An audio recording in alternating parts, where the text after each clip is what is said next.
ఇగో బీరకాయతోని కోడిగుడ్డు, బీరకాయ పొట్టుతోని ఒక బీరకాయ తీసుకున్నా, 3 కోడిగుడ్లు, పసుపు, మసాలా పొడి, అల్లం, కొత్తిమీర, ఇక పచ్చిమిర్చి.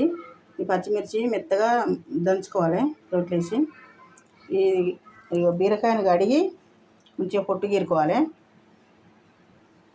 ఇగో 1/2 కిలో బీరకాయ గీకితే ఇంత అయింది బీరకాయ పొట్టు. ఇక వండుకునే విధానం,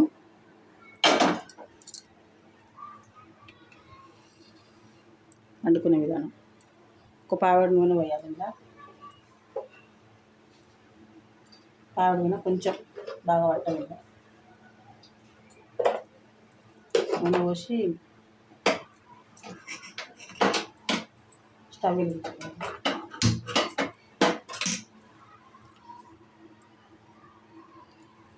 వేడైనాక ముందుగా పొట్టేసుకోవాలి. ఇది బీరకాయ పొట్టేసుకోవాలి ఫస్ట్. ఈయన లేకుండా తీసుకోవాలి, ఇలా మొత్తం నారలు లేకుండా బీరకాయ పొట్టులా. గ్యాస్ సిమ్లో పెట్టుకొని ఇక ఫస్ట్ పొట్టేసుకోవాలి, బీరకాయ పొట్టేసుకోవాలి. తొందరగా మాడిపోతుంది. ఇది ఇట్లా కలపాలి.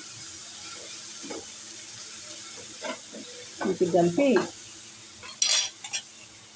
ఇక పసుపు, ఇక అల్లం వేసి మంచిగా కలపాలి.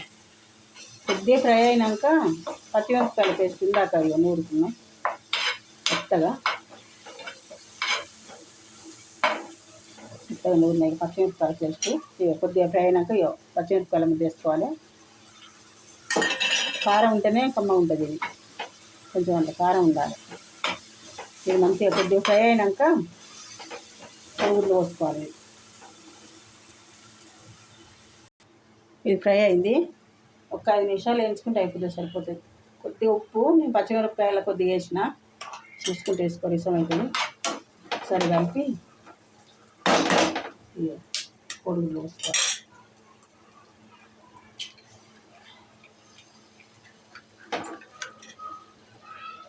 కమ్మగా ఉంటుంది కూర, పొట్టు వారేయకుండా ఇట్లా సుద్ధా మంచిగా కూర ఫ్రై చేసుకోవచ్చు.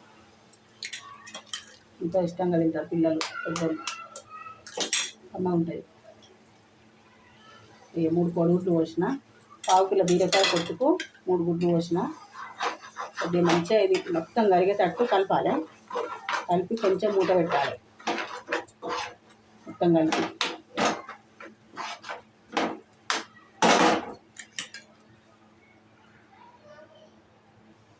మూత తీసి ఒకసారి మంచిగా కలుపుకోవాలి. ఇది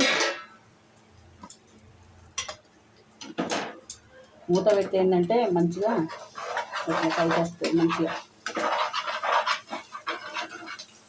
ముద్దలు అవుతుంది. మంచిగా కొంచెం మంచిగా ఫ్రై కావాలి. మళ్ళీ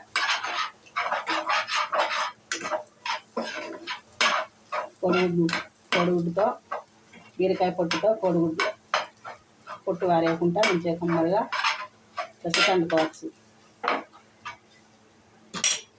అయ్యో కొత్తిమీర ఎత్తన్నా మంచిగా ఉడుకుతుంది. తింటాను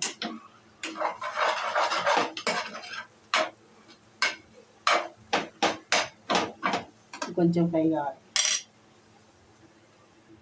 ఇక మంచిగా ఫ్రై అయింది. ఇది ఇక లాస్ట్కి ఇది మసాలా పొడి, ధనియాల పొడి, వేయించిన ధనియాల పొడి, బీరకాయ పొట్టుతో కోడిగుడ్లతో కమ్మటి వంట రెడీ అయింది. పచ్చిమిర్చితో 1/2 కిలో. ఇక స్టవ్ బంద్ చేస్తాను.